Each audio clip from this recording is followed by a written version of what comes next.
يا حامل القرآن قد خصك الرحمن. پھر مالی صدقات میں بہترین صدقہ کون سا صدقہ ہے؟ پانی پلانا، ٹھیک ہے. اور پسندیدہ مال خرچ کرنا، شابش. اس میں بہت ورائٹی ہے ویسے.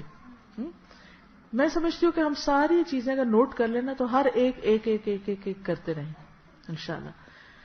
رسول اللہ صلی اللہ علیہ وسلم نے فرمایا افضل دینار جو آدمی خرچ کرتا ہے وہ اپنے اہل و عیال پر خرچ کرتا ہے. وہ اپنے اہل و عیال پہ خرچ کرتا ہے. وہ دینار جس کو اللہ کے راستے میں اپنے جانور پہ خرچ کرتا ہے، یعنی گاڑی کا پیٹرول. وہ دینار جو اپنے ساتھیوں پر اللہ کے راستے میں خرچ کرتا ہے. یہ کیا ہو سکتا ہے؟ مثلا وہ پیسہ جو رشتہ داروں پہ کیا افضل ہو گیا. وہ پیسہ جو اللہ کے راستے کی سواری پہ کیا.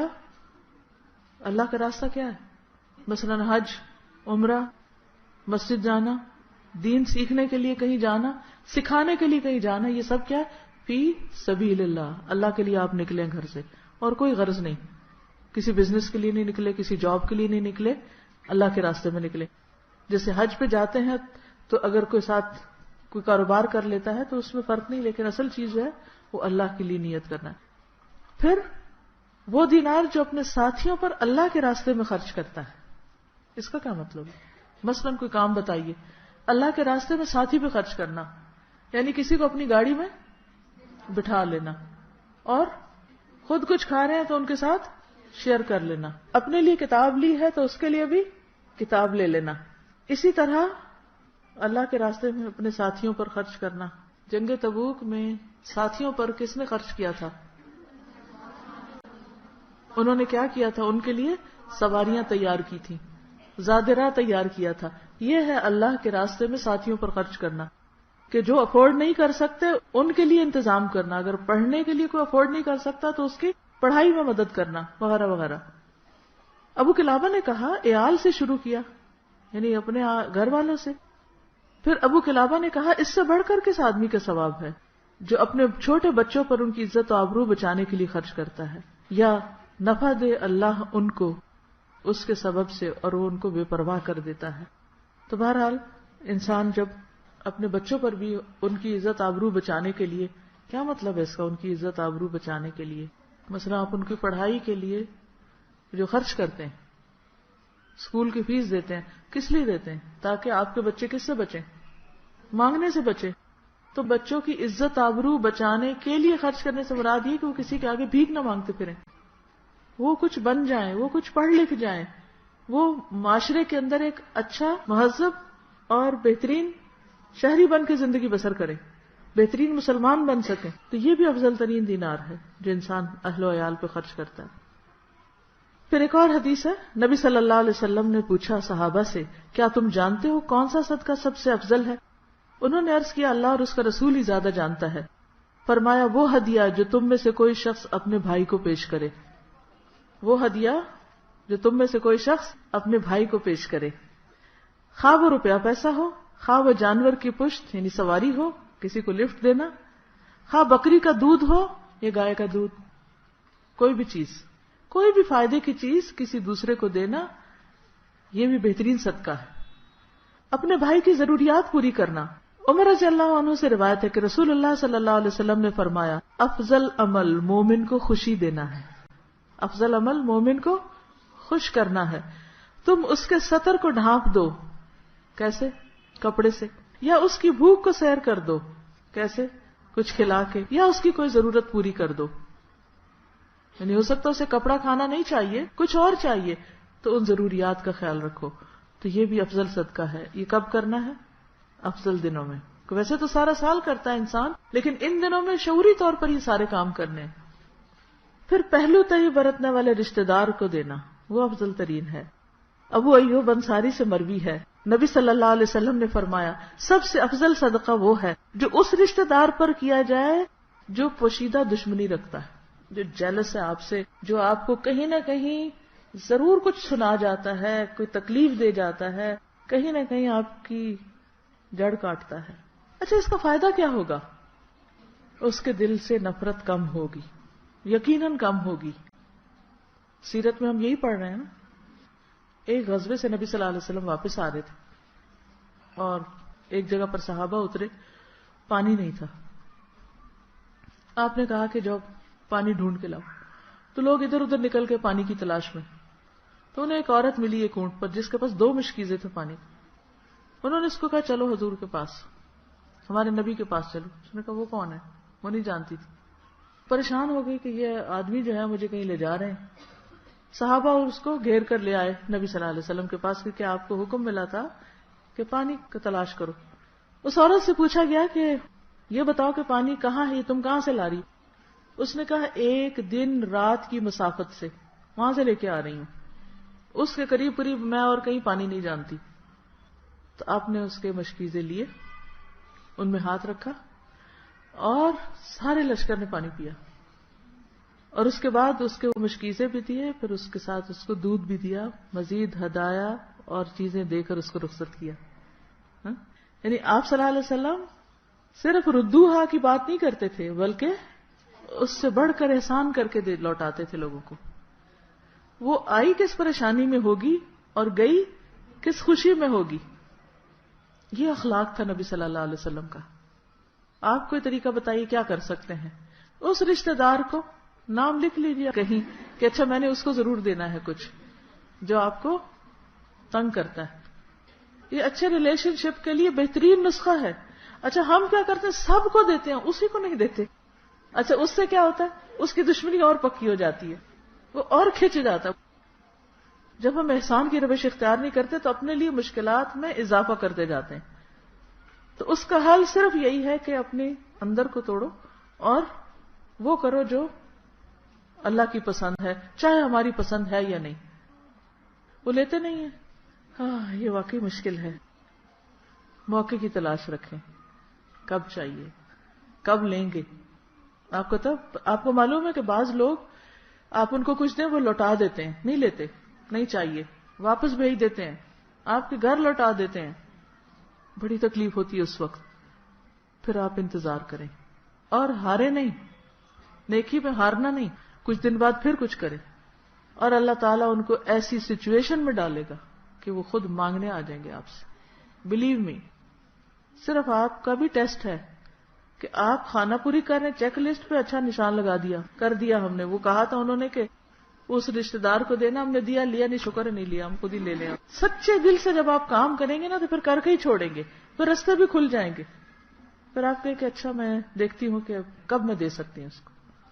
انسانوں کی نیچر بڑی عجیب چیز ہے. اتنے متضاد رویے انسانوں کے اندر کہ ایک انسان سے ایک وقت میں آپ کو انتہائی خوشی ملے گی, اسی انسان سے آپ کو دکھ بھی مل جائے گا. تو آپ حیران ہوتے کہ اب کیا کروں, اس کو کس کیٹیگری میں رکھوں. انسان ہے نا وہ بھی, بس ٹھیک ہے. جب معاف کرنا سیکھ لیا, آ گیا طریقہ معاف کرنے کا, تو معاف کر دیں اور اس کے بعد خوش رہیں خود. اللہ کی راہ میں خیمہ مہیا کرنا افضل ترین صدقہ.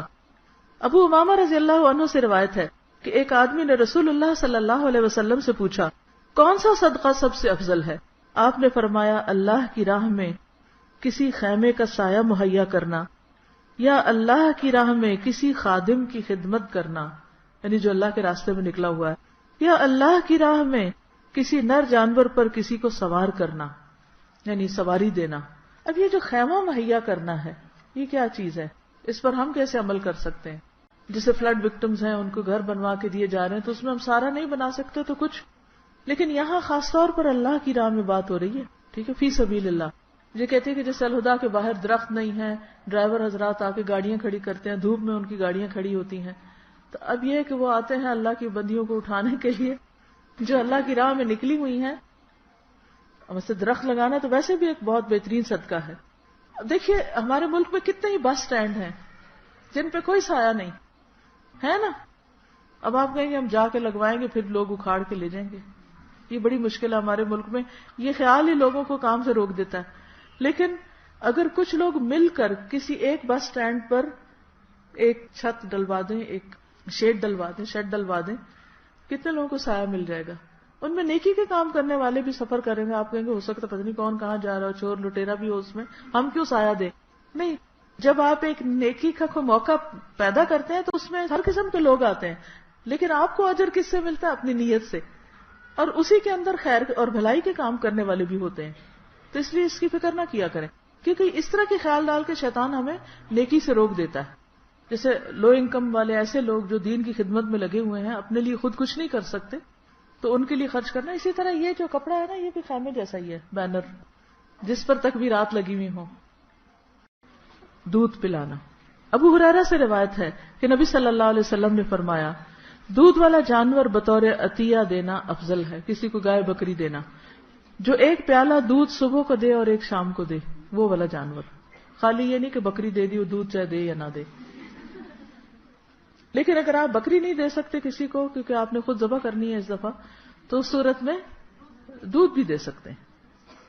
پانی پلانا. سعد بن عبادہ سے روایت ہے کہ میں نے پوچھا، یا رسول اللہ صلی اللہ علیہ وسلم، کون سا صدقہ افضل ہے؟ آپ نے فرمایا پانی پلانا. تو آپ یہ کر سکتے ہیں کہ جیسے عید کی نماز پہ جائیں تو پانی کی بوتلیں ساتھ لے جائیں، مختلف لوگوں کو ایز اے گفٹ اس وقت دے دیں، کیونکہ وہ سارے لوگ جلدی میں نکلے ہوتے ہیں اور اس وقت پھر پیاس لگ جاتی ہے بعض اوقات. تو کچھ بھی کوئی طریقہ کرے. سعد بن عبادہ سے روایت ہے، انہوں نے کہا، یا رسول اللہ، ام سعد فوت ہو گئی ہیں، کون سا صدقہ افضل ہے؟ فرمایا پانی. چنانچہ انہوں نے ایک کنواں کھدوایا اور کہا یہ ام سعد کی طرف سے ہے. پھر تنگ دستی میں صدقہ کرنا. اب آپ سوچ رہے ہوں گے یہ امیر لوگ ہوں گے بس وہی یہ سارے کام کریں گے، ہم تو غریب ہیں، ہمارے تو اپنے پاکٹ منی جو ملتی ہے وہ اس میں مہینے کا کینٹین کا خرچہ بھی نہیں نکلتا، تو ہم تو یہ صدقہ نہیں کر سکتے. جو 9 دن روزہ رکھیں گے نا، ان 9 دنوں کا کھانے کا خرچہ جو ہے ایک ٹائم کے وہ صدقہ کر دیں اگر اور کچھ نہیں. ابو ہریرہ سے روایت ہے کہ ایک آدمی نے نبی صلی اللہ علیہ وسلم سے پوچھا، یا رسول اللہ، کون سا صدقہ افضل ہے؟ فرمایا تندرستی کی حالت میں صدقہ کرنا، کہ خواہش بھی ہو جس سے سرمایہ جمع ہونے کی تمہیں امید بھی ہو اور محتاجی کا ڈر بھی ہو. کیونکہ جب انسان جوان تندرست ہوتا ہے نا، بڑے بڑے منصوبے بناتا ہے، پھر اس کو پیسے چاہیے ہوتے ہیں، پھر وہ دینے والا نہیں لینے والا بن جاتا ہے. لیکن جب بوڑھا ہو جاتا ہے تو پھر بھی بعضوں کا سوچتا ہے کہ اچھا اب کھا ہنڈا لیا، اب چلو کسی نیکی کے کام میں لگا دو. اور محتاجی کا ڈر بھی ہو کہ اگر دیا تو میرا کیا بنے گا، اور اس میں تاخیر نہ کرے کہ جب روح حلق تک پہنچ جائے تو کہنے بیٹھ جائے اتنا مال فلاں کے لیے، فلاں کو یہ دینا، فلاں کو وہ دینا، اب تو وہ فلاں ہی کا ہے. ایسا صدقہ جو خود کو محتاج نہ کرے. سب سے بہترین صدقہ وہ ہے جسے دینے والا دے کر بھی مالدار رہے، یعنی اس کے اپنے پاس بھی کچھ نہ کچھ ہو. پھر معاملات میں بہتری لانا، آپس میں صلح کروانا، روٹھے ہوئے لوگوں کو منانا یا آپس میں دو لوگوں کے درمیان صلح کرا دینا. تو یہ جو متفرقات ہیں نا، اس میں آپ ڈال لیجئے کہ ان افضل ترین دنوں میں کسی ٹوٹے ہوئے دل کو جوڑنا ہے. ہاسٹل کی بچیاں خاص طور پہ گھروں میں جائیں گی تو کوئی نہ کوئی رشتہ داروں کے بارے میں سنیں گی وہ ناراض ہے، تو یہ حدیثیں سنا کر ان کو راضی کریں، امی ابو کو پہلے اور پھر آگے والوں کو. آپ صلی اللہ علیہ وسلم نے فرمایا آپس میں صلح کروا دینا افضل صدقہ ہے. آپ صلی اللہ علیہ وسلم نے فرمایا آدم کے بیٹے نے کوئی ایسا عمل نہیں کیا جو نماز باہمی صلح کروانے اور حسن اخلاق سے بہتر ہو. یعنی مراد اس سے یہ ایک اور حدیث میں آتا ہے کہ نماز روزے سے افضل عمل صلح کروانا ہے. اپنے بھائی کو خوش کرنا افضل اعمال یہ ہے کہ آپ نے فرمایا تم اپنے مومن بھائی کو خوش کر دو، اس کا قرضہ ادا کر دو یا اس کو کھانا کھلا دو. تو قرضہ ادا کرنا یا کسی کو دعوت پر بلانا، تو جب آپ عید کے موقع پر دعوت پر بلائیں تو کس نیت سے بلائیں؟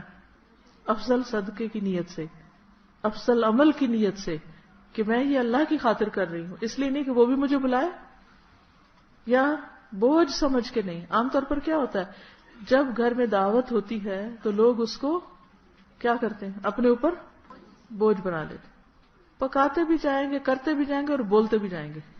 اس کا نقصان کیا ہوتا ہے؟ ساتھ کے ساتھ عمل ضائع ہو جاتا ہے. اور کیا کرنا ہے؟ ایسے غریب لوگوں کو کھانا کھلانے کا انتظام، ان لوگوں تک قربانی پہنچانے کا انتظام، یہ بھی اسی میں شامل ہو جائے گا. لہٰذا اجتماعی قربانیوں میں حصہ ڈال کر اس کام کو آپ آگے بڑھا سکتے ہیں. کون سا جہاد افضل ہے؟ ایک اور حدیث ہے، نبی صلی اللہ علیہ وسلم نے فرمایا مومن کو خوش کرنا، اس کا قرض ادا کرنا، اس کی ضرورت پوری کرنا، اس سے کسی مصیبت کو دور کرنا افضل اعمال ہے. یہ دیکھیں کہ کون آس پاس میں کس مشکل میں ہے، کس مصیبت میں ہے. ٹھیک ہم چھوٹی چھوٹی مصیبتیں تو دور کرتے رہتے ہیں، لیکن ہماری قوم پر ایک بہت بڑی مصیبت بھی آئی ہوئی ہے. وہ کیا ہے؟ جہالت